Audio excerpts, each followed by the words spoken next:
Yes, I see supplement overload all the time in the world of fertility medicine. People are trying to take things into their own hands, and I don't blame them because there's such a loss of control when it comes to fertility. But it's really important to realize that this isn't necessarily benign. And I tend to, as a fertility specialist, take a less is more approach when it comes to supplements. This does not mean that I'm anti-supplement. I always recommend being on a solid multivitamin. If you're trying to conceive, then you should really be taking a prenatal vitamin, ideally 3 months preconception, that contains folic acid. If you have vitamin D deficiency, there is some evidence that correcting that can improve your fertility and set you up for a healthier pregnancy, and it's important for your general health. And I tend to recommend using antioxidants like coenzyme Q10, typically at a dose of about 600 milligrams per day. The data on this is not perfect, but there was a recent meta-analysis that came out that adds to the body of literature that does support its use and suggests that it's pretty benign with a very low risk of side effects. There are a myriad of other supplements that people talk about all the time online that I just don't recommend because I have concerns about overdoing it. So what are the concerns? Well, we know that natural doesn't always mean safe. Just because something's derived from plants, it doesn't mean that it doesn't have side effects or the possibility of interacting with other medications.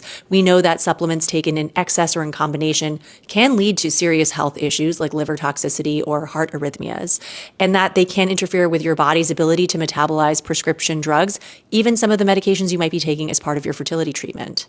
There is this human nature tendency for us to oversimplify how our biology works and to think, okay, oxidant molecules, anything inflammatory is bad, anything antioxidant or anti-inflammatory is going to be good for our fertility. But in reality, our biology requires a fine balance.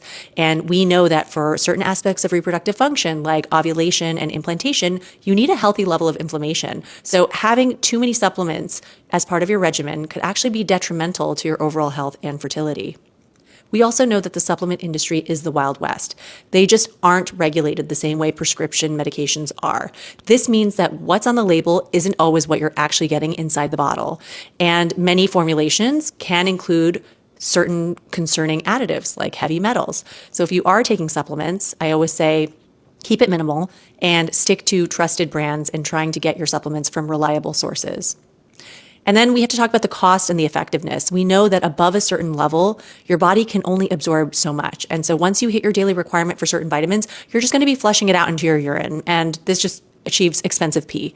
This is fueling a billion-dollar industry, and a lot of times supplement companies may tell patients or consumers rather, to take them at excessive or high doses. And this is obviously going to lead to more supplement sales. But my advice is to focus on the essentials and don't waste your money on unnecessary extras. All of this is to say, I don't want you to get burned out, right? There is such an emotional and financial toll when it comes to fertility treatment.